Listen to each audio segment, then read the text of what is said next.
بسم اللہ الرحمن الرحیم۔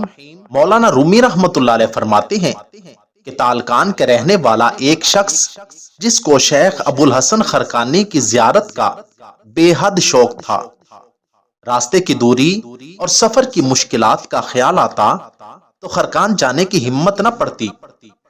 بالآخر ایک دن شوق زیارت نے اتنا بےتاب کر دیا کہ رخ زیبا کی زیارت کے لیے سامان سفر باندھ لیا۔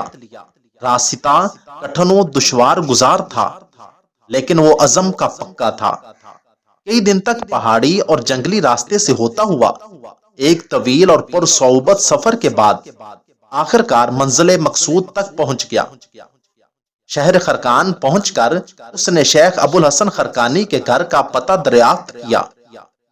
وہاں جا کر نہایت ادب سے دروازے پر دستک دی۔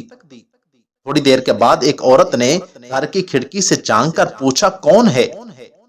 اس نے جواب دیا، میں شیخ ابو الحسن کی قدم بوسی کے لیے شہر تالکان سے حاضر خدمت ہوا ہوں۔ اس عورت نے کہا، واہ درویش، کیا بات ہے! بھلا یہ بھی کوئی مقصد تھا جس کے لیے تو نے اتنا لمبا اور پرکٹھن سفر طے کیا ہے؟ معلوم ہوتا ہے تو نے دھوپ میں اپنی داڑھی سفید کی ہے۔ تمہاری عقل اور دانش پر رونے کو جی چاہتا ہے کہ تجھے اپنے وطن میں کوئی کام دھندا نہ تھا۔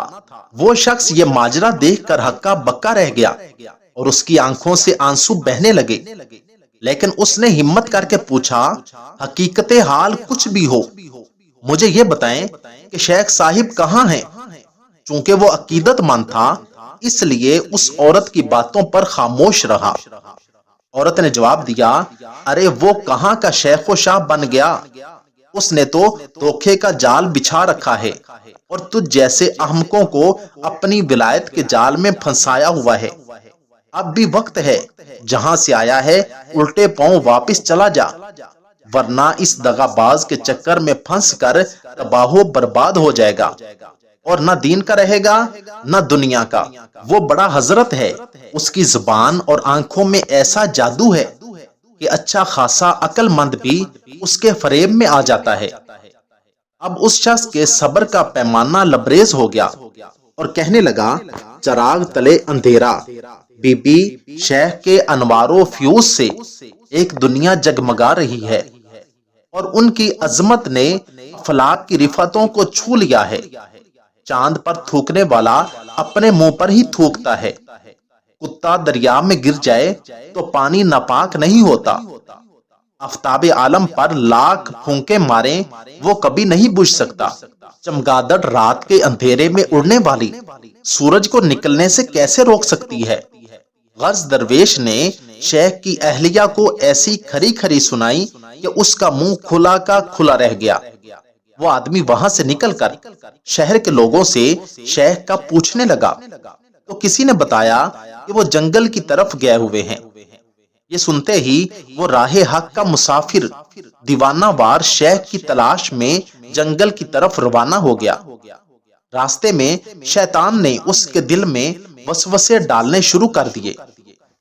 سمجھ میں نہیں آتا تھا کہ آخر شیخ صاحب نے ایسی بےہودہ، بدتمیز و بد زبان عورت کو اپنے گھر میں کیوں رکھا ہوا ہے؟ عجیب معاملہ ہے، یہ میاں بیوی آپس میں کس طرح زندگی گزارتے ہوں گے؟ ایک آگ ہے اور دوسرا پانی، ان مجوع حضرات میں محبت کیسے ہو سکتی ہے؟ ایسے وسوسے آتے جاتے رہے اور وہ بیچارہ گھبرا کر لا حول ولا قوت پڑھتا اور کانوں کو ہاتھ لگاتا۔ شیخ کے بارے میں ایسے خیالات کو دل میں جاگزیں کرنا نادانی ہے۔